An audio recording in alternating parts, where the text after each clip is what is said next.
कुछ आत्माएं लोगों के ऊपर हावी होकर डराने की कोशिश करते हैं। कुछ आत्माएं तो किसी किसी की जान भी ले लेते हैं। लेकिन कुछ आत्माएं ऐसे भी होते हैं, मरने के बाद भी उनका जो इच्छाएं अधूरी रहती है, उसके चलते आत्माओं को पूरी तरह से शांति नहीं मिलती।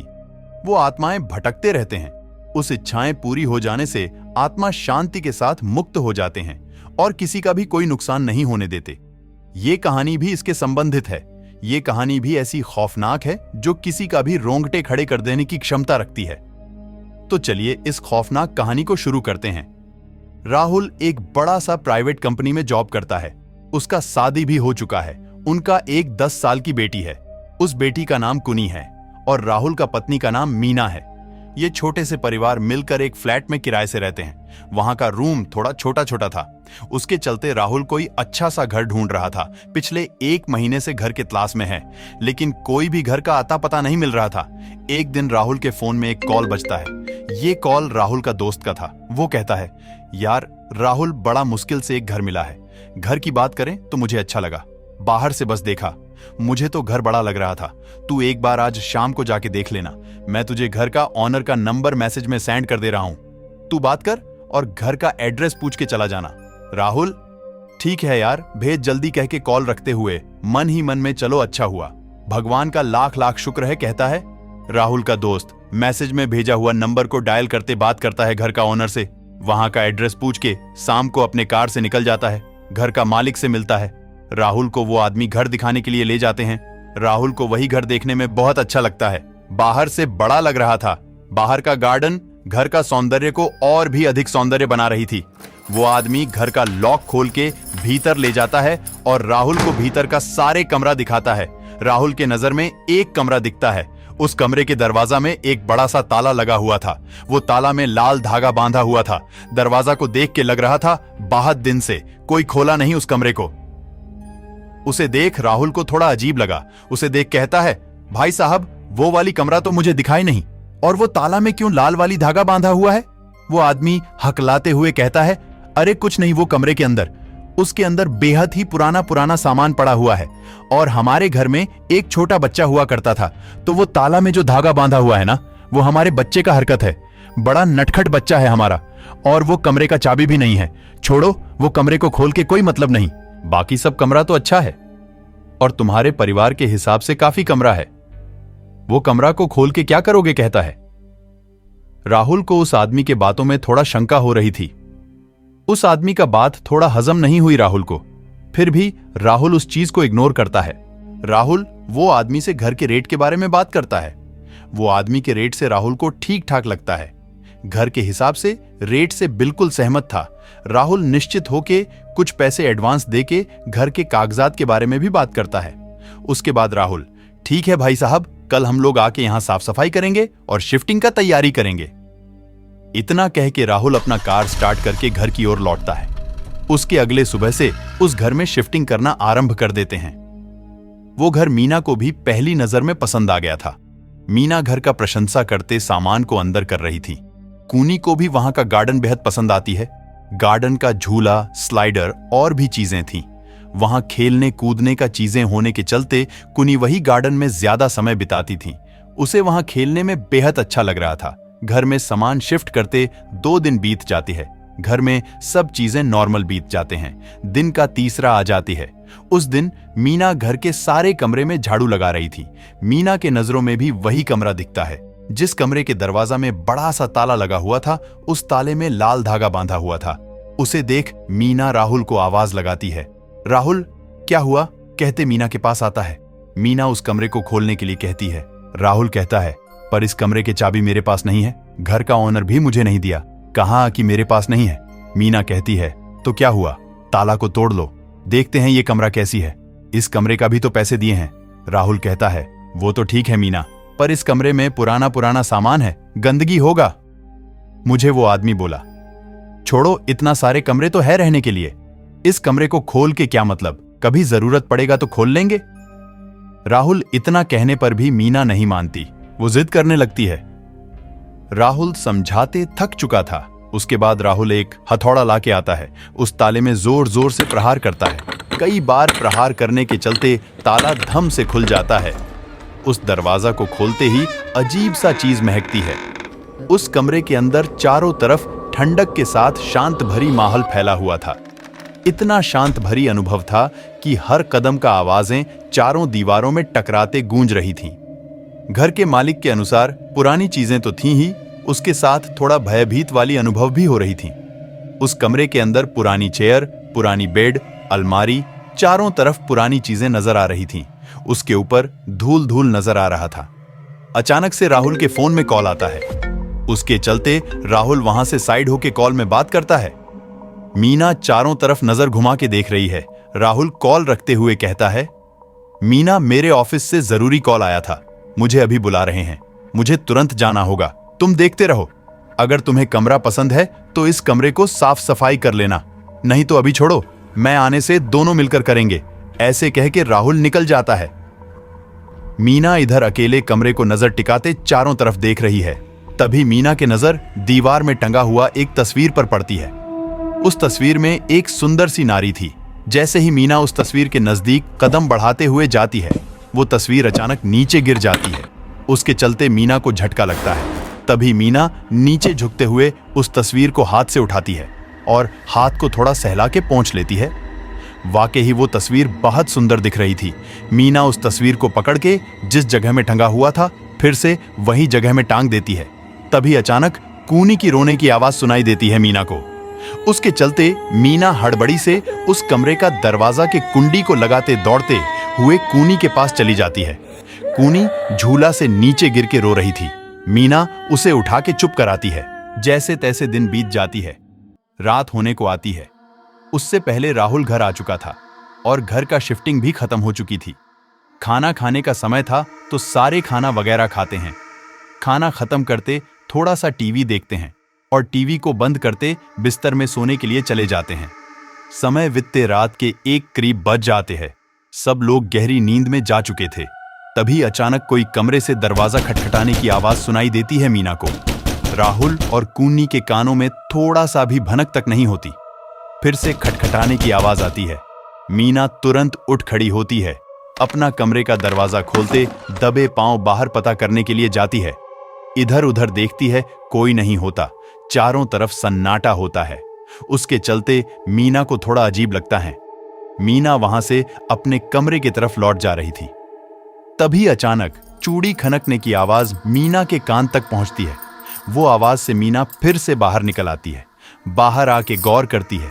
वो आवाज वो कमरे से आ रही थी जिस कमरे का ताला को हथौड़ा से फोड़े थे।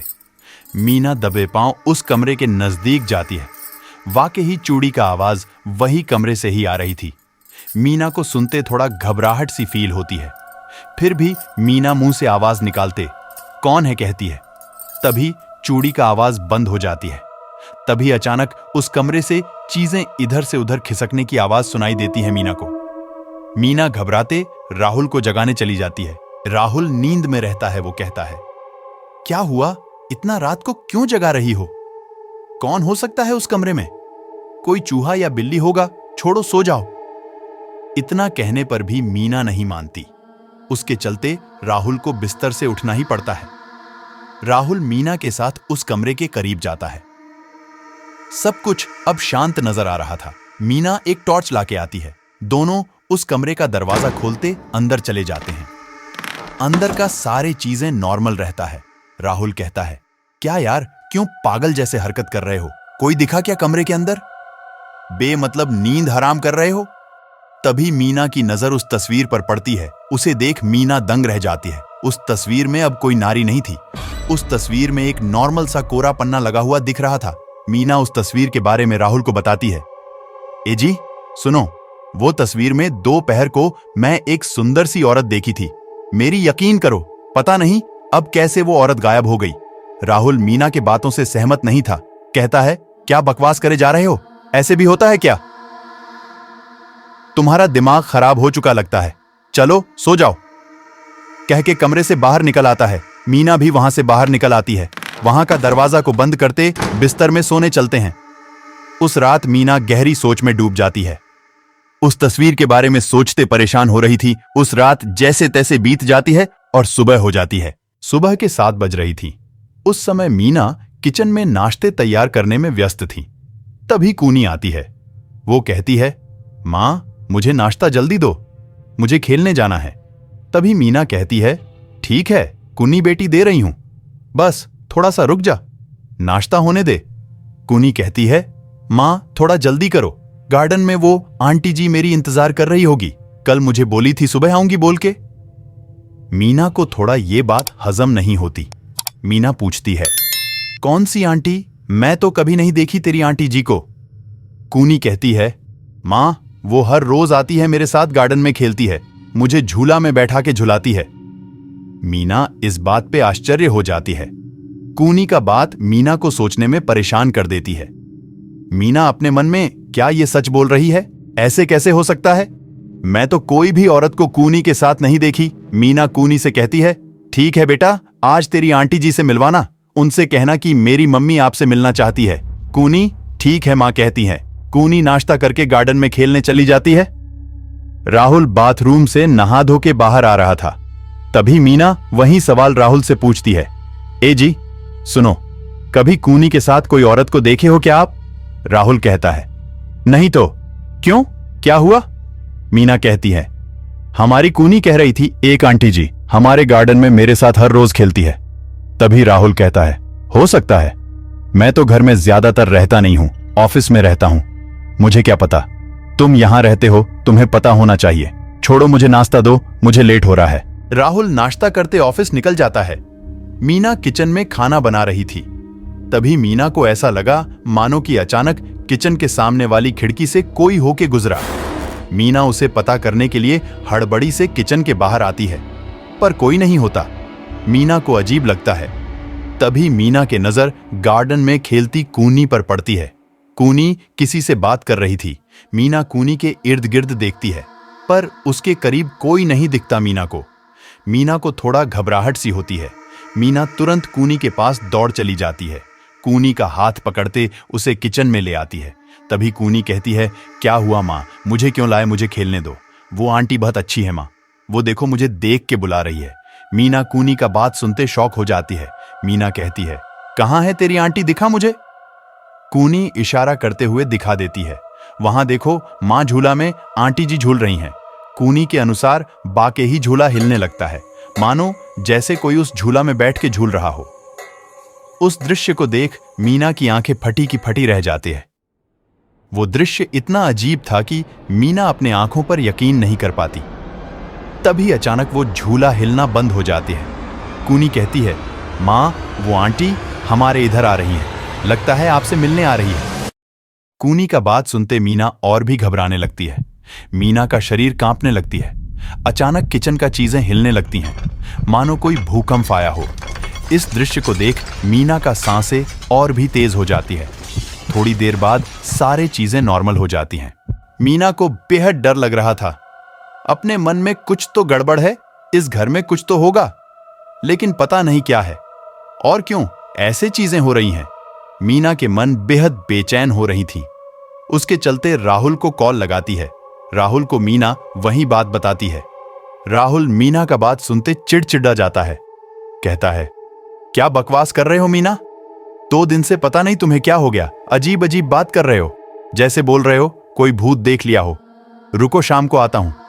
इतना कह के राहुल फोन रख देता है। मीना फोन रखते फिर से अपने काम में भिड़ जाती है। बाथरूम से कुछ कपड़ा धो के तार में टांगने के लिए बाहर ले आती है। तारों में हाथ से कपड़ा सुखा रही है। बाहर हल्का हल्का हवा चल रही थी। अचानक हवा का लहर तेज हो जाते हैं। उसके चलते तारों से एक रुमाल उड़ जाता है। उसके पीछे मीना चली जाती है। घर के पीछे एक पेड़ थी, पता नहीं कौन सी पेड़। उस पेड़ का पत्ते झड़ के पेड़ सूख चुका था, उसके चलते पेड़ काला नजर आ रहा था। उस पेड़ के नीचे एक औरत खड़ी थी। वो औरत लाल रंग की साड़ी पहनी थी। रुमाल उस दिशा में उड़ते जा रहा था। मीना उसके करीब पहुंच जाती है। मीना उस औरत को देखती है। मीना को ऐसा लगा जैसे इस औरत को पहले भी देख चुकी है, लेकिन उसे याद नहीं आ रही थी। वो औरत दिखने में बेहद ही खूबसूरत लग रही थी। उसका लंबा बाल उसका खूबसूरती को और भी बढ़ावा दे रही थी। मीना उसे पूछती है, बहन जी आपका नाम क्या है? वो औरत हल्का सा स्माइल करते कहती है, मेरा नाम तन्नू है। मीना कहती है, बहन जी, मुझे ऐसे लग रहा है जैसे कि आपको मैं पहले भी देखी हूं, पर याद नहीं आ रही है। वो औरत कहती है, हो सकता है बहन, बोल तो नहीं सकती मैं।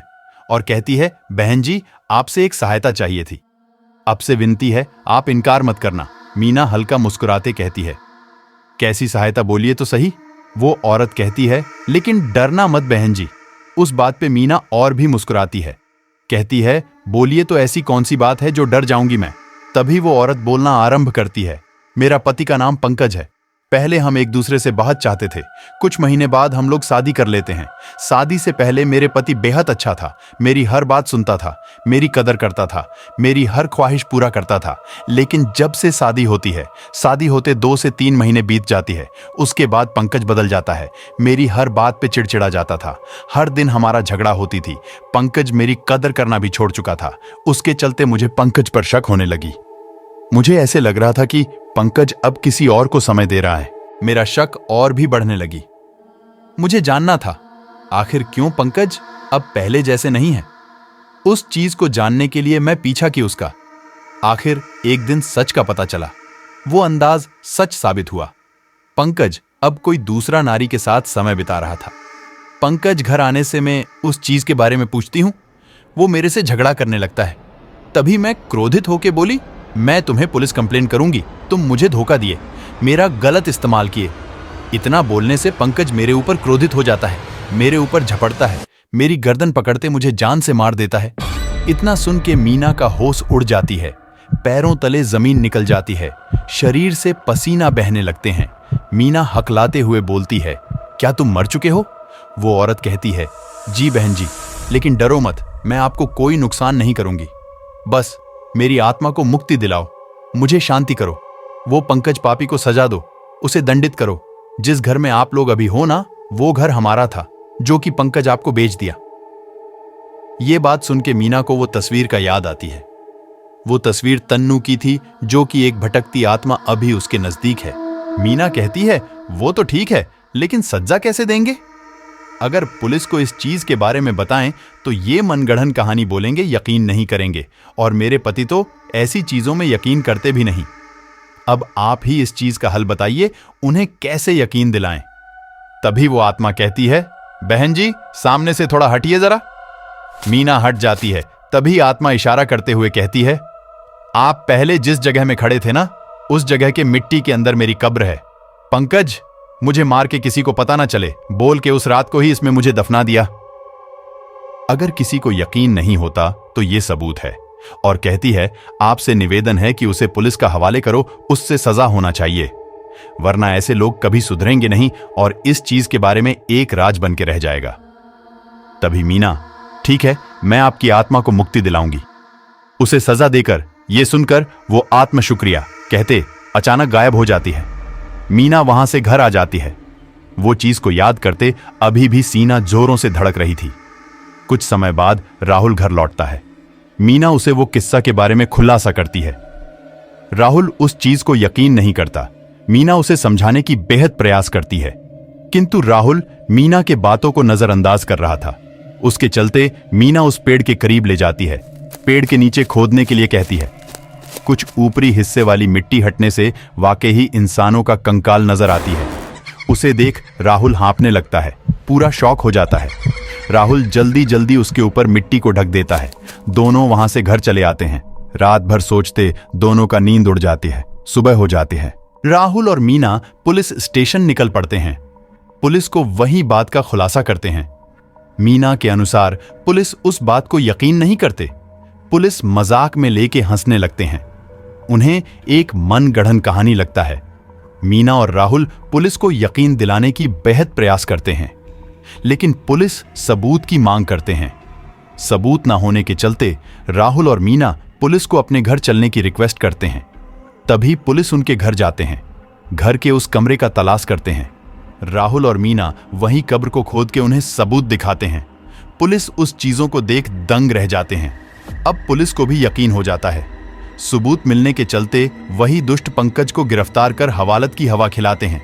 उसके बाद राहुल और मीना बेचैन वाली समय काटते हैं। उसके अगले सुबह एक चमत्कारी जैसे घटना घटती है। राहुल और मीना वही खबर सुन आश्चर्य हो जाते हैं। जेल के अंदर पंकज का मौत हो चुका बोल के। राहुल और मीना को समझ नहीं आता जेल के अंदर उसे कौन मार सकता है।